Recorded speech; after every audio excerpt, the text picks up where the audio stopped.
Hello, welcome to Psych Minds. If you have not subscribed yet, do subscribe to the channel. We are reading It Didn't Start With You by Mark Wallen. The full name of the book is It Didn't Start With You: How Inherited Family Trauma Shapes Who We Are and How to End the Cycle. Part 1: The Web of Family Trauma.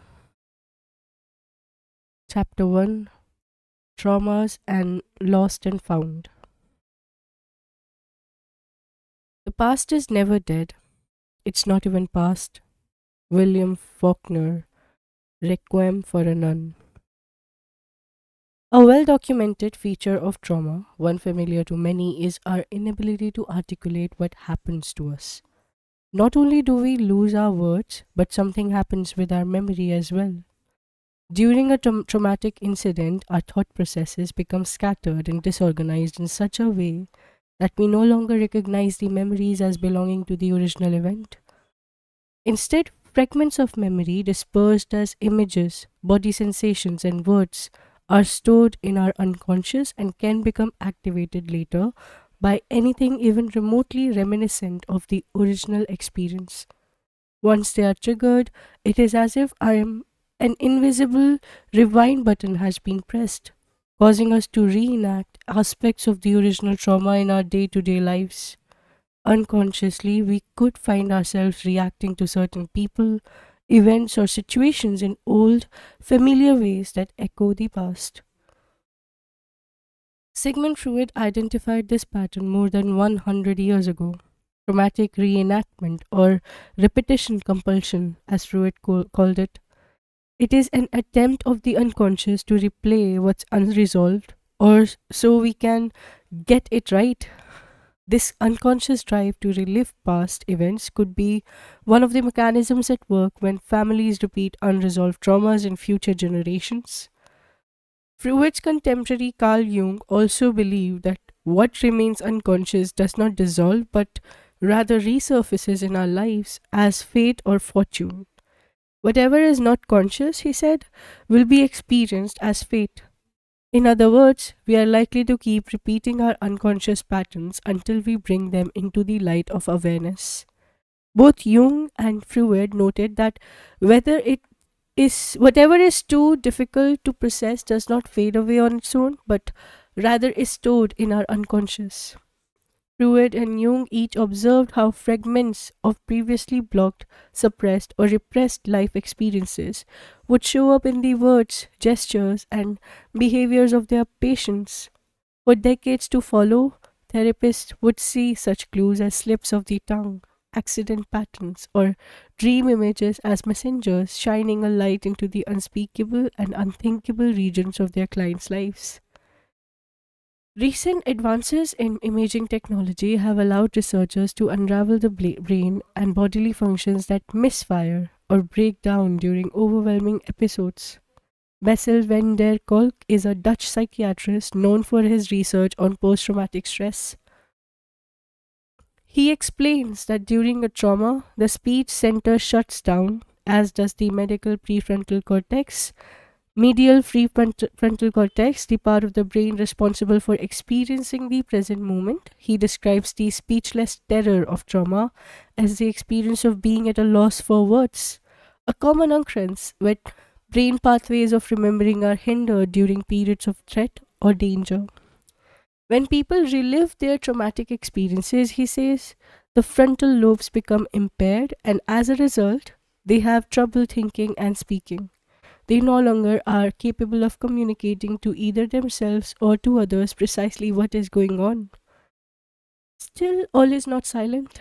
Words, images, and impulses that fragment following a traumatic event re-emerge to form a secret language of our suffering we carry with us. Nothing is lost. The pieces have just been rerouted. Emerging trends in psychotherapy are now beginning to point beyond the trauma of the individual to include traumatic events in the family and social history as a part of the whole picture. Tragedies varying in type and intensity, such as abandonment, suicide, and war, or the early death of a child, parent or sibling can send shockwaves of distress cascading from one generation to the next. Recent developments in the fields of cellular biology, neurobiology, epigenetics, and developmental psychology underscore the importance of exploring at least three generations of family history in order to understand the mechanism behind patterns of trauma and suffering that repeat. The following story offers a vivid example. When I first met Jesse, he hadn't had a full night's sleep in more than a year. His insomnia was evident in the dark shadows around his eyes, but the blankness of his stare suggested a deeper story. Though only 20, Jesse looked at least 10 years older. He sank onto my sofa as if his legs could no longer bear his weight. Jesse explained that he had been a star athlete and a straight A student, but that his persistent insomnia had initiated a downward spiral of depression and despair. As a result, he dropped out of college and had to forfeit the baseball scholarship he had worked so hard to win. He desperately sought help to get his life back on track. Over the past year, he had been to three doctors, two psychologists, a sleep clinic, and a naturopathic physician. Not one of them, he related in a monotone, was able to offer any real insight to help. Jesse, gazing mostly at the floor as he shared his story, told me he was at the end of his rope. When I asked whether he had any ideas about what might have triggered his insomnia, he shook his head. Sleep had always come easily for Jesse. Then one night, just after his 19th birthday, he woke suddenly at 3:30 a.m. He was freezing, shivering, unable to get warm no matter what he tried. 3 hours and several blankets later, Jesse was still wide awake. Not only was he cold and tired, he was seized by a strange fear he had never experienced before. A fear that something awful could happen if he let himself fall back to sleep. If I go to sleep, I will never wake up. Every time he felt himself drifting off, the fear would jolt him back into wakefulness. The pattern repeated itself the next night and the night after that. Soon, insomnia became a nightly ordeal. Jesse knew his fear was irrational, yet he felt helpless to put an end to it. I listened closely to as Jesse spoke. What stood out for me was one unusual detail. He had been extremely cold, freezing, he said, just prior to the first episode.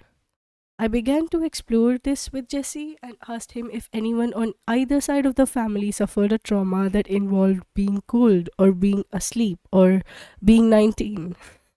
Jesse revealed that his mother had only recently told him about the tragic death of his father's older brother, an uncle he never knew he had. Uncle Colin was only 19 when he froze to death checking power lines in a storm just north of Yellowknife in the Northwest Territories of Canada. Tracks in the snow revealed that he had been struggling to hang on. Eventually, he was found face down in a blizzard, having lost consciousness from hypothermia. His death was such a tragic loss that the family never spoke his name again. Now, 3 decades later, Jesse was unconsciously reliving aspects of Colin's death, specifically the terror of letting go into unconsciousness. For Colin, letting go meant death. For Jesse, falling asleep must have felt the same. Making the connection was a turning point for Jesse. Once he grasped that his insomnia had its origin in an event that had occurred 30 years earlier, he finally had an explanation for his fear of falling asleep. The process of healing could now begin. With tools Jesse learned in our work together, which will be detailed later in this book, he was able to disentangle himself from the trauma endured by an uncle he had never met, but whose terror he had unconsciously taken on as his own. Not only did Jesse feel freed from the heavy fog of insomnia, he gained a deeper sense of connection to his family, present and past. In an attempt to explain stories such as Jesse's, scientists are now able to identify biological markers, evidence that traumas can and do pass down from one generation to the next. Rachel Yehuda, professor of psychiatry and neuroscience at Mount Sinai School of Medicine in New York, is one of the world's leading experts in post traumatic stress disorder, a true pioneer in this field. In numerous studies, Yehuda has examined the neurobiology of PTSD in Holocaust survivors and their children. Her research on cortisol, in particular, the stress hormone that helps our body return to normal after we experience a trauma, and its effects on brain function, has revolutionized the understanding and treatment of PTSD worldwide. People with PTSD relive feelings and sensations associated with a trauma despite the fact that the trauma occurred in the past. Symptoms include depression, anxiety, numbness, insomnia, nightmares, frightening thoughts, and being easily startled or on edge.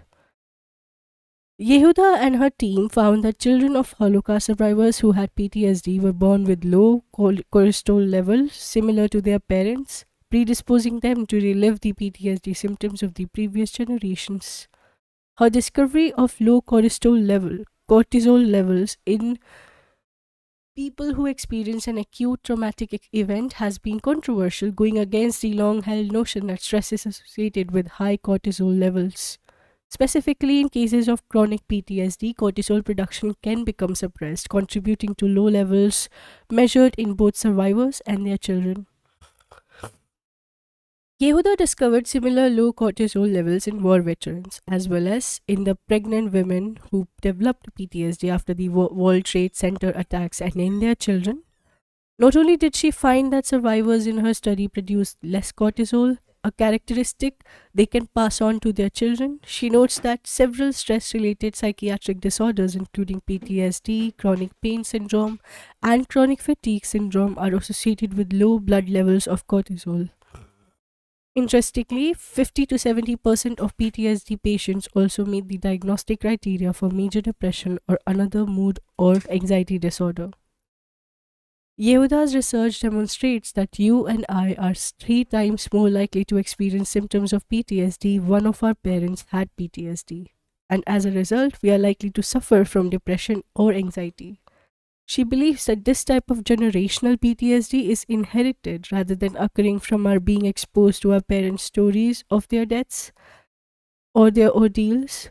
Yehuda was one of the first researchers to show how descendants of trauma survivors carry the physical and emotional symptoms of trauma they have not directly experienced. Gretchen told me she no longer wanted to live. For as long as she could remember, she had struggled with emotions so intense she could barely contain the surges in her body. Gretchen had been admitted several times to a psychiatric hospital where she was diagnosed as bipolar with a severe anxiety disorder. Medication brought her slight relief but never touched the powerful suicidal urges that lived inside her. As a teenager, she would self injure by burning herself with the lit end of a cigarette. Now at 39, Gretchen had had enough. Her depression and anxiety, she said, had prevented her from even marrying and having children. In a surprisingly matter of fact tone of voice, she told me that she was planning to commit suicide before her next birthday. Listening to Gretchen, I had the strong sense that there must be significant trauma in her family history. In such cases, I find it's essential to pay close attention to the words being spoken for clues to the traumatic event underlying a client's symptoms. When I asked her how she planned to kill herself, Gretchen said that she was going to vaporize herself. As incomprehensible as it might sound to most of us, her plan was literally to leap into a vat of molten steel at the mill where her brother worked. My body will incinerate in seconds, she said, staring directly into my eyes, even before it reaches this bottom. I was struck by her lack of emotion as she spoke. Whatever feeling lay beneath appeared to have been vaulted deep inside. At the same time, the words vaporize and incinerated rattled inside me. Having worked with many children and grandchildren whose families were affected by the Holocaust, I have learned to let their words lead me. I wanted Gretchen to tell me more. I asked if anyone in her family was Jewish or had been involved in the Holocaust. Gretchen started to say no, but then stopped herself and recalled a story about her grandmother. She had been born into a Jewish family in Poland but converted to Catholicism when she came to the US in 1946 and married Gretchen's grandfather 2 years earlier. Her grandmother's entire family had perished in the ovens of Auschwitz. They had literally been gassed, engulfed in poisonous vapors, and incinerated. No one in Gretchen's immediate family ever spoke to her grandmother about the war or about the fate of her siblings or her parents. Instead, as is often the case with such extreme trauma, they avoided the subject entirely. Gretchen knew the basic facts of her family history but had never connected it to her own anxiety and depression. It was clear to me that the words she used and the feelings she described didn't originate with her, but had in fact originated with her grandmother and the family members who lost their lives. As I explained the connection, Gretchen listened intently. Her eyes widened and color rose in her cheeks. I could tell that what I was said was resonating. For the first time, Gretchen had an explanation for her suffering that made sense to her. To help her deepen her new understanding, I invited her to imagine standing in her grandmother's shoes, represented by a pair of foam rubber footprints that I placed on the carpet in the center of my office. I asked her to imagine feeling what her grandmother might have felt after having lost all her loved ones. Taking it even a step further, I asked her if she could literally stand on the footprints as her grandmother and feel her grandmother's feelings in her own body. Gretchen reported sensations of overwhelming loss and grief, aloneness and isolation. She also experienced the profound sense of guilt that many survivors feel, the sense of remaining alive after loved ones have been killed. In order to process trauma, it's often helpful for clients to have a direct experience of the feelings and sensation that have been submerged in the body. When Gretchen was able to access these sensations, she realized that her wish to annihilate herself was deeply entwined with her lost family members. She also realized that she had taken on some elements of her grandmother's desire to die. As Gretchen absorbed this understanding, seeing the family story in a new light, her body began to soften, as if something inside her that had long been coiled up could now relax. As with Jessie, Gretchen's recognition that her trauma lay buried in her family's unspoken history was merely the first step in her healing process. An intellectual understanding by itself is rarely enough for a lasting shift to occur. Often the awareness needs to be accompanied by a deeply felt visceral experience. We'll explore further the ways in which healing becomes fully integrated so that the wounds of previous generation can finally be released. An unexpected family inheritance. A boy may have his grandpa's long legs and a girl may have her mother's nose, but Jesse had inherited his uncle's fear of never waking, and Gretchen carried the family's Holocaust history in her depression. Sleeping inside each of them were fragments of traumas too great to be resolved in one generation. When those in our family have experienced unbearable traumas or have suffered with immense guilt or grief, the feelings can be overwhelming and can escalate beyond what they can manage or resolve. It's human nature. When pain is too great, people tend to avoid it. Yet, when we block the feelings, we unknowingly stunt the necessary healing process that can lead us to a natural release. Sometimes pain submerges until it can find a pathway for expression or resolution. That expression is often found in generations that follow and can resurface as symptoms that are difficult to explain. For Jesse, the unrelenting cold and shivering did not appear until he reached the age that his uncle Colin was, when he froze to death. For Gretchen, her grandmother's anxious despair and suicidal urges had been with her for as long as she could remember. These feelings became so much a part of her life that no one ever thought to consider that the feelings didn't originate with her. Currently, our society does not provide many options to help people like Jesse and Gretchen who carry remnants of inherited family trauma. Typically, they might consult a doctor, psychologist, or psychiatrist and receive medication, therapy, or some combination of both. But although these avenues might bring some relief, generally they don't provide a complete resolution.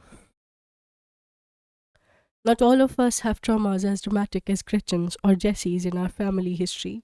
However, events such as the death of an infant, a child given away, the loss of one's home, or even the withdrawal of a mother's attention can all have the effect of collapsing the walls of support and restricting the flow of love in our family. With the origin of these traumas in view, long standing family patterns can finally be laid to rest. It's important to note that not all effects of trauma are negative. In the next chapter, we will learn about epigenetic changes, the chemical modifications that occur in our cells as a result of a traumatic event. According to Rachel Yehuda, the purpose of an epigenetic change is to expand the range of ways we respond in stressful situations, which she says is a positive thing. Who would you rather be in a war zone with? She asks. Somebody that has had previous adversity and knows how to defend themselves, or somebody that has never had to fight for anything? Once we understand what biological changes from stress and trauma are meant to do, she says, we can develop a better way of explaining to ourselves what our true capabilities and potentials are. Viewed in this way, the trauma we inherit or experience firsthand can not only create a legacy of distress, but also forge a legacy of strength and resilience that can be felt for generations to come. That brings us to the end of chapter 1. We will be reading chapter 2 in our next reading. Bye bye for now. If there is any suggestions, recommendations, any kind of feedback, including criticism, you can reach out to me in the comment section of the video you're viewing or in the community section of the YouTube channel. Bye. Take care.